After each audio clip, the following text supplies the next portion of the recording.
est principalement composé des éléments fixes suivants: le carter cylindre, le carter d'huile ou carter inférieur, la culasse, le couvre-culasse, le collecteur d'échappement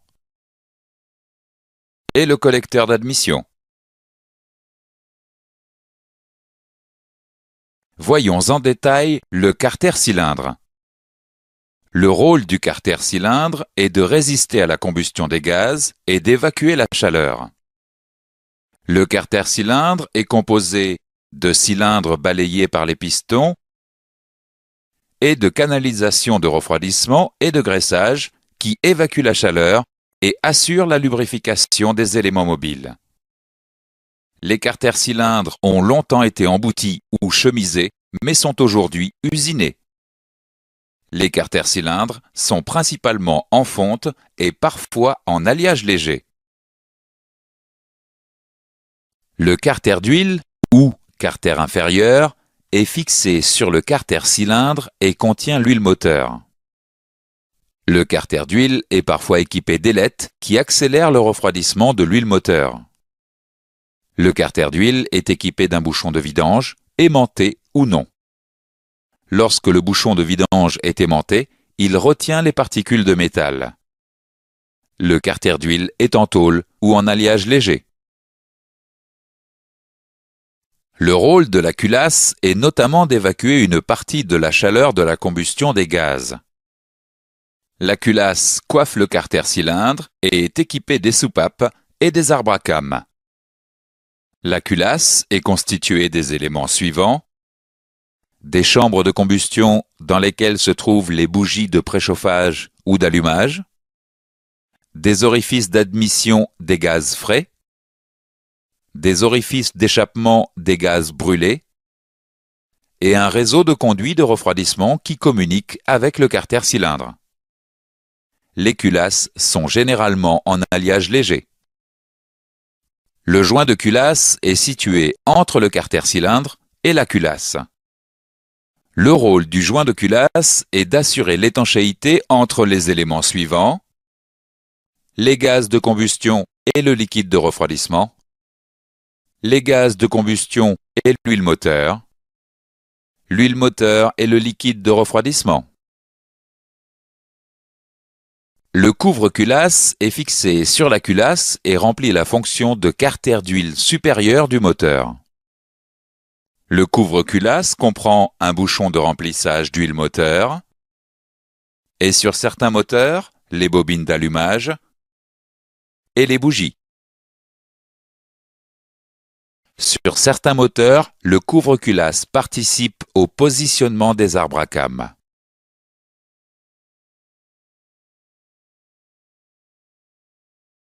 Les éléments mobiles du moteur sont les suivants: les pistons et leurs segments, les bielles et leurs coussinets, le vilebrequin, les arbres à cames, les soupapes, la distribution et le décaleur de distribution, et sur certains moteurs, les arbres d'équilibrage. Le rôle du piston est de comprimer les gaz par des mouvements de translation à l'intérieur du cylindre.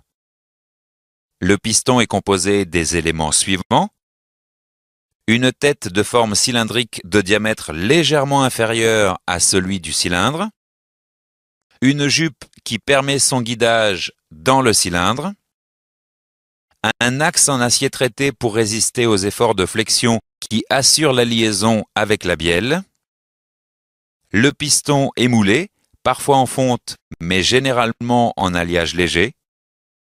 Pour améliorer le rendement du moteur, les pistons peuvent disposer de plusieurs configurations.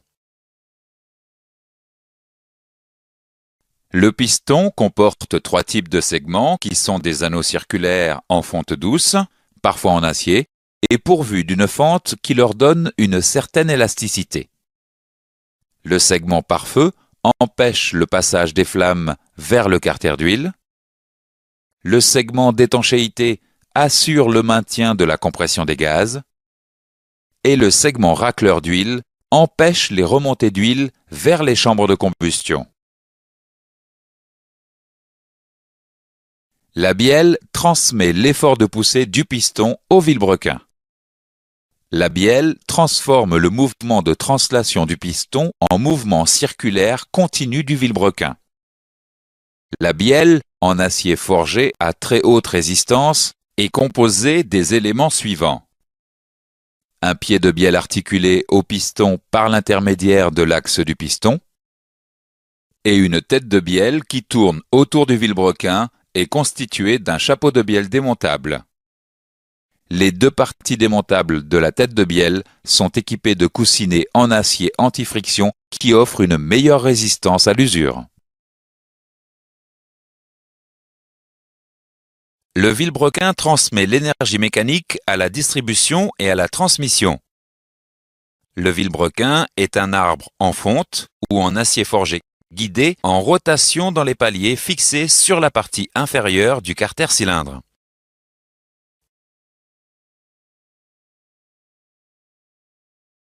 Les manetons assurent la liaison des bielles au vilebrequin et subissent un traitement mécanique spécialisé pour assurer leur longévité.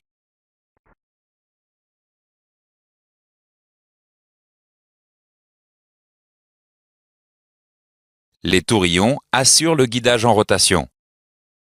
L'axe des tourillons constitue la ligne d'arbre du vilebrequin. Les tourillons subissent également un traitement mécanique.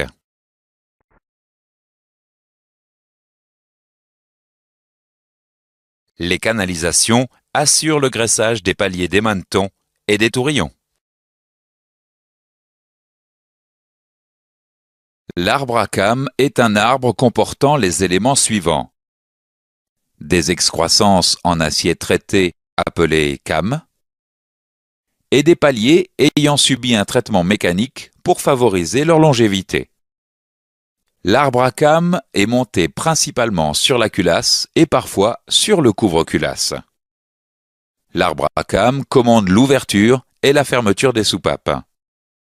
Le vilebrequin entraîne les cames en rotation par l'intermédiaire de la distribution. Lorsqu'il y a deux arbres à cames, le premier commande les soupapes d'admission, le second les soupapes d'échappement. L'ouverture et la fermeture des soupapes sont synchronisées avec le mouvement du vilebrequin, c'est le calage de la distribution. Un numéro d'identification est gravé sur l'arbre à cames. Les trois premiers caractères indiquent le type du moteur. Le caractère suivant permet de distinguer l'arbre à cames d'admission A de l'arbre à cames d'échappement E. Les derniers caractères sont utilisés par le fabricant. Voyons maintenant les commandes de soupape. Il existe différents types de commandes de soupape. À culbuteur simple à patins, à culbuteur simple ou double à rouleau, à poussoir muni de cale et à poussoir monobloc. Les soupapes sont situées sur la culasse et ouvrent et ferment le conduit d'admission ou le conduit d'échappement. Il existe deux types de soupapes. Les soupapes d'admission qui permettent l'entrée des gaz dans le cylindre et les soupapes d'échappement qui permettent de commander la sortie des gaz brûlés. Les ressorts maintiennent appliquée la soupape sur son siège lorsqu'il n'y a aucun effort de l'arbre à cames. L'étanchéité entre la soupape et son siège doit être parfaite. Les arbres d'équilibrage permettent de réduire les acyclismes du moteur générés par les efforts dus à la combustion. Les arbres d'équilibrage tournent 2 fois plus vite que le vilebrequin car il existe 2 retours au point mort haut par tour de vilebrequin. Les arbres d'équilibrage sont constitués principalement des éléments suivants: 2 masses d'équilibrage, une couronne d'entraînement et une cassette d'équilibrage.